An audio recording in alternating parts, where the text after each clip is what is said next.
Hola, ¿cómo están? Buenas noches, buenos días o buenas tardes, según donde tú te encuentres, según el momento en que tú hayas elegido ver este video de los módulos finales de este bello curso de evaluación sensorial orientada a los consumidores, aquí en tu portal de inocuidad. Recordemos un poquito así, grandes rasgos, la definición de evaluación sensorial como un conjunto de técnicas, de medidas de evaluación que estaban orientadas a determinar a través de los sentidos humanos las propiedades de los alimentos, como color, aroma, sabor, ¿sí? A través de aspectos metodológicos que consideraban grupos de sujetos, entornos de la medida sensorial, las muestras, los responsables, los tipos de prueba, la preparación de la sesión. Y cuando hablábamos del aspecto metodológico, tenemos que hacer resaltar que la evaluación sensorial, a pesar de ser bien hedónica, es decir, bien subjetiva, que recuerda y que tiene y que toma en cuenta la opinión de cada uno de los seres humanos, porque es una evaluación cuyos instrumentos son los sentidos, en los sentidos humanos, tenemos que llevarla a lo más cercano a la objetividad, a lo analítico, y para ello entonces utilizamos estos aspectos metodológicos. El primero de ellos son los grupos de sujetos. Entonces, según la naturaleza del grupo, vamos a tener aquellos grupos hedónicos o grupos analíticos, dependiendo entonces del objetivo de la evaluación sensorial que nosotros estemos persiguiendo. Cuando hablamos del grupo hedónico, hablamos de consumidores, hablamos de una degustación hedonística, es decir, ¿qué pastel es el que usted como consumidor prefiere? Entonces le estamos pidiendo la opinión. Y cuando hablamos de un grupo analítico, decimos una degustación más técnica. Descríbame ese pastel, descríbame los atributos del color de la crema. Hay una diferencia notable. No le estoy preguntando si le gusta o no le gusta. No le estoy preguntando cuál prefiere. Le estoy preguntando que me describa un atributo en especial. Bien, cuando nosotros estuvimos hablando de evaluación sensorial, entonces nos referimos básicamente a este grupo de 50 individuos como mínimo que describen la naturaleza de un grupo hedónico. Son sujetos inocentes, es decir, no entrenados, que representan a todo un grupo de población o un grupo del mercado al cual nuestro objetivo o nuestro producto apunta allí. Pero nunca será el personal de la empresa, porque ese personal de la empresa está condicionado y sabe de qué alimento o cómo se elaboró ese alimento. Por tanto, la respuesta va a estar bien sesgada. También requiere una buena organización, porque trabajamos con muchas muestras y muchas personas. Mínimo 50, recuerde, mínimo 50. Y ese es el objetivo, y este grupo es el que apunta este curso. Se lo recalco porque es interesante también el análisis de evaluación sensorial a través de grupos analíticos. Pero esos son jueces entrenados, no es objetivo de este curso. Bien, continuemos entonces. Este grupo analítico, se lo voy a contar, tiene 10 a 15 personas y estas personas son jueces entrenados. Requieren una técnica de preparación en ese atributo. ¿Recuerda cuando le dije qué le parece el color de la crema del pastel? Bueno, para poder recibir la percepción, la evaluación analítica o técnica, necesito entrenar a un grupo de 10 o 15 personas en ese atributo específico. Tengo que enseñarle cuál es el color que nosotros buscamos. Tengo que enseñarle la gama de colores blanco de la crema en este caso. Entonces, tienen que ser personal externo de una empresa. Deben pasar también por una selección y entrenamiento. Selección para saber si son aptos desde el punto de vista de los sentidos o de la agudeza del sentido. Una vez que hemos detectado esta agudeza, podemos entrenarlos en ciertos atributos. ¿Es el objetivo de este curso? No, porque nuestro objetivo apunta a trabajar grupos mayores de jueces en respuestas hedónicas. Y se lo destaco. Entonces, desde la perspectiva de la aplicación de la evaluación sensorial, nos vamos a encontrar con jueces que pueden ser entrenados o no entrenados, ¿sí? ¿Qué vamos a trabajar en este objetivo?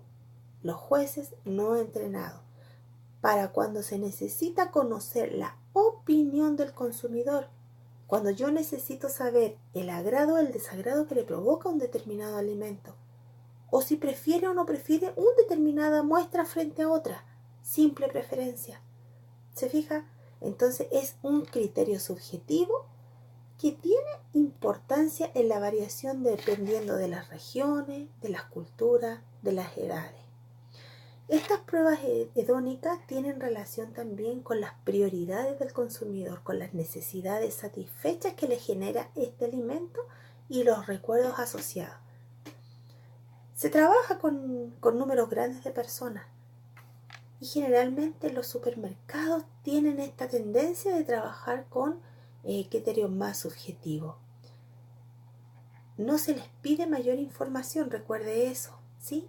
Entonces, una vez que ya hemos definido que nuestra evaluación sensorial se orienta a determinar el agrado o la simple preferencia de un consumidor frente a un determinado alimento, tenemos que tener ciertas consignas generales.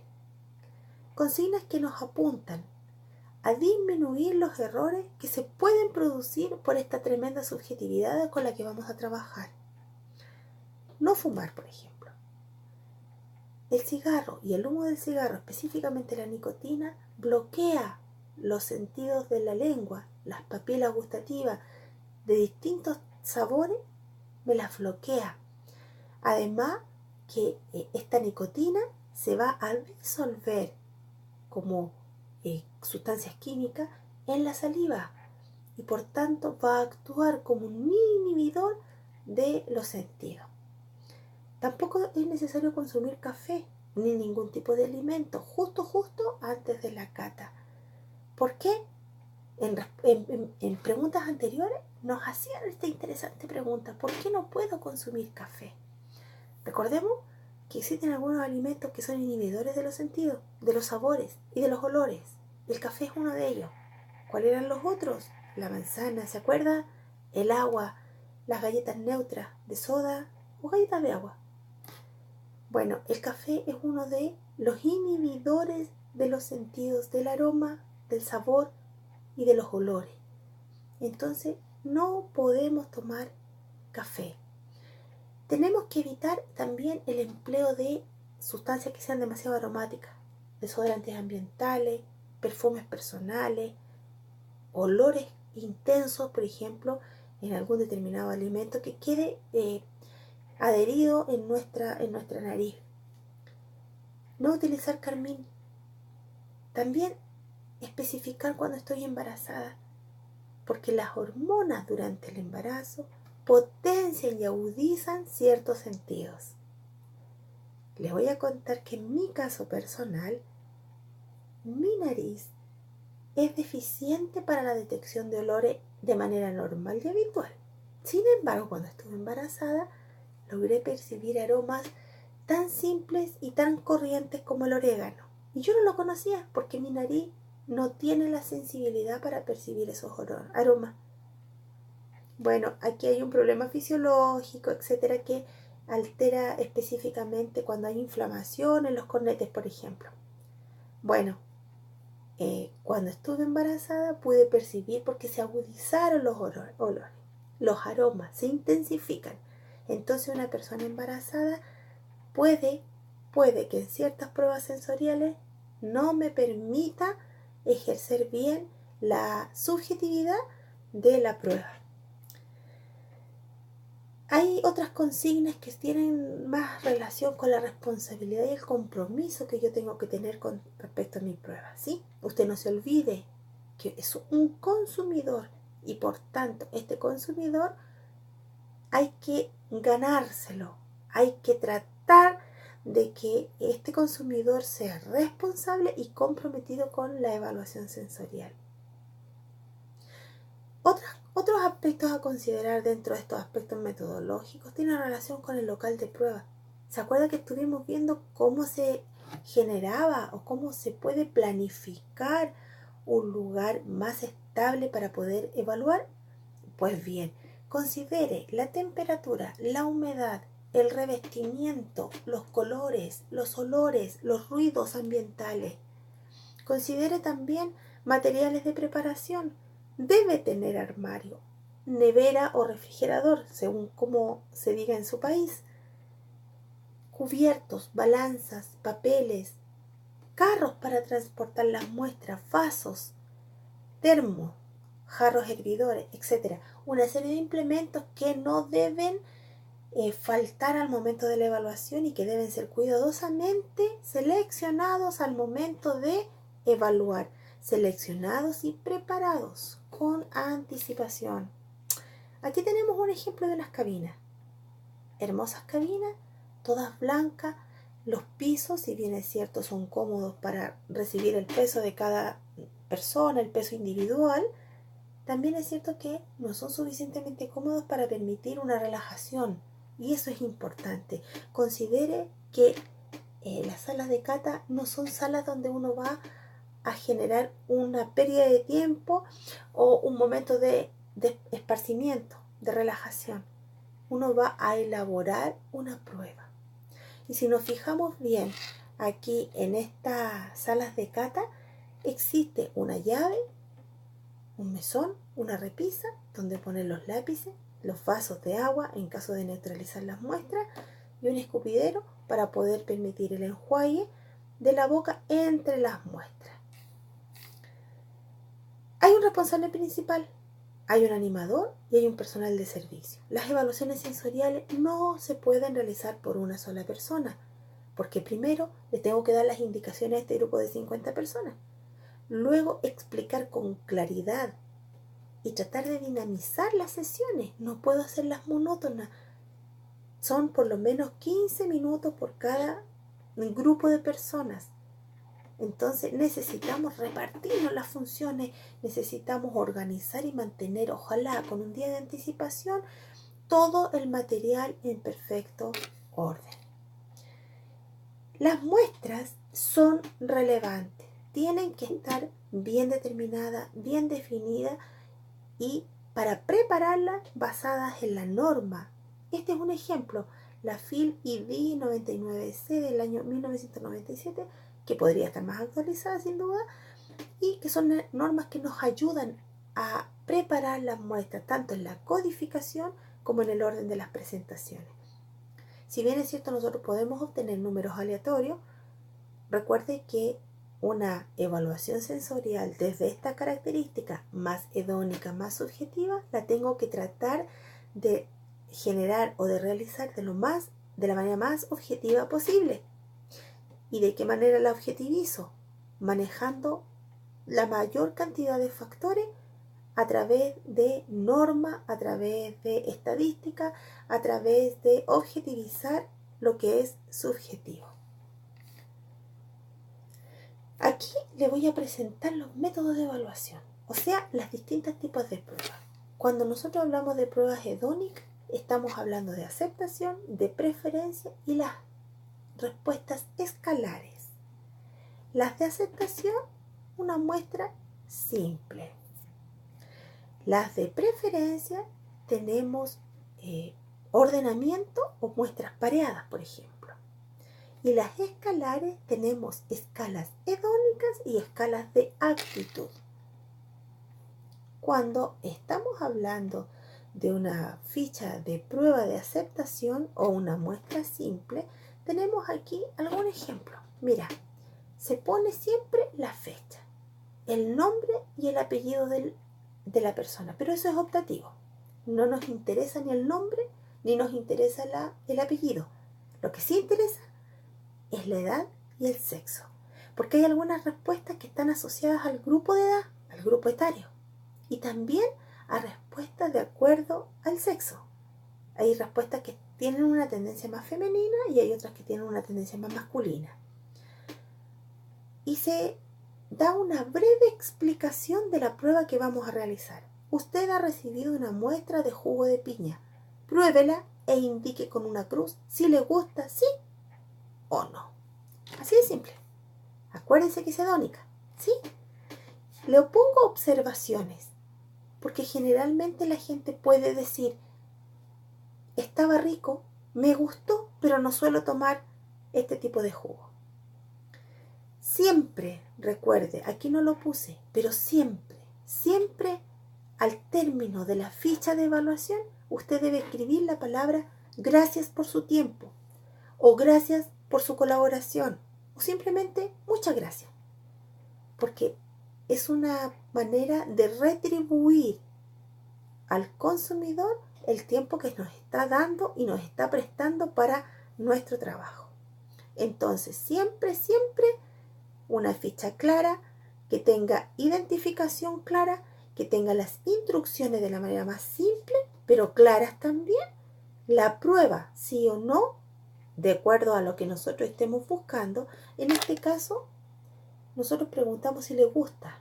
Entonces, si acepta, si es aceptabilidad el test, ¿sí? Es hedónico 100%. Y finalmente, muchas gracias. En esta segunda ficha, nosotros también estamos anotando, ¿no es cierto?, los nombres, los apellidos, la fecha. Aquí no nos interesa ni la edad ni el sexo. Nos interesa identificar a la persona. Si la persona se niega a escribir el nombre, no hay ningún problema, ¿sí? Bueno, ¿qué se le pide? La indicación o las instrucciones son: pruebe la muestra recibida y dé criterios según la aceptación o rechazo de la misma. Es decir, la muestra me gusta y usted marca una cruz, ¿sí? Si le gusta, o no, si no le gusta. Y las observaciones. Me gustó, pero le agregaría más azúcar. Me gustó, pero no suelo beberlo, etc. Entonces, esa es una manera de evaluar a través de pruebas de aceptación. Ya vamos a ver un poquito cómo vamos a tratar esos datos. También existen otras pruebas, también hedónicas. Por favor, no nos salgamos de contexto. Estamos en pruebas hedónicas. Otro tipo de prueba hedónica, la prueba pareada. Pareada, como su nombre lo indica, 2 muestras. Aquí tenemos una codificación, la muestra 420 y la 128. La ficha dice nombre y fecha. En este caso no nos interesa si el grupo etario, ni la edad, ni el tipo de sexo, femenino o masculino. Simplemente nos interesa un nombre y una fecha para poder identificar el día de la evaluación y la época de la evaluación. Indique con una cruz cuál de las 2 muestras prefiere. La anterior era si le gusta o no le gusta. Ahora si la prefiere, porque tengo 2 muestras y es una comparación pareada entre 2 muestras. Una muestra y la otra, ¿cuál prefiero? Entonces estoy aludiendo a una preferencia personal frente a dos opciones, A y B. Y le pongo una sugerencia, ¿verdad? Para que la persona frente a esta prueba tenga una posibilidad de poder vertir una información que para nosotros va a ser sumamente valiosa. Es una manera de retroalimentarnos y de percibir lo que el consumidor está indicando. En la segunda ficha dice, usted recibió 2 muestras identificadas con un número, ¿verdad? Encierra en el círculo la muestra que más le gustó. Una cosa es que yo la prefiera y una cosa es que me guste. Entonces por eso se determina esa diferencia. Otra forma de poder evaluar hedónicamente es aquella ficha de prueba de ordenamiento hedónico. Por ejemplo, cuando nosotros le decimos al consumidor, ordene en forma decreciente según su preferencia las muestras que se presentan. Tenemos muestras codificadas, suponiendo que aquí en este caso tenemos 5 muestras codificadas. Entonces, ordénela. ¿Cuál te gusta más? ¿Cuál te gusta menos? En este caso, ¿cómo sería la preparación de la muestra?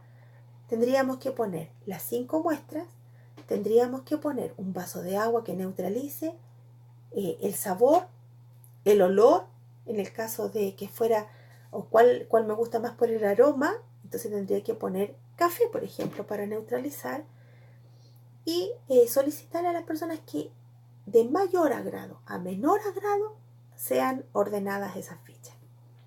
En el segundo caso, pruebe los 3 tipos de galletas dulces y ordénelas de manera creciente según su aceptación.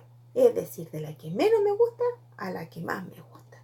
Y a nosotros nos va a servir esa información. La vamos a trabajar. Finalmente, tenemos una escala de actitud.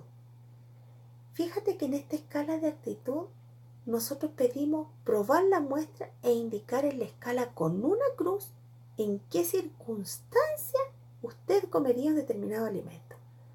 Esta ficha de actitud es muy interesante porque nos va a permitir dirigir nuestro producto final, en el caso de elaborar, por ejemplo, una bebida, una galleta, un snack o lo que sea, poderlo dirigir a ciertas ocasiones del día, de acuerdo a la mayor cantidad de respuestas percibidas.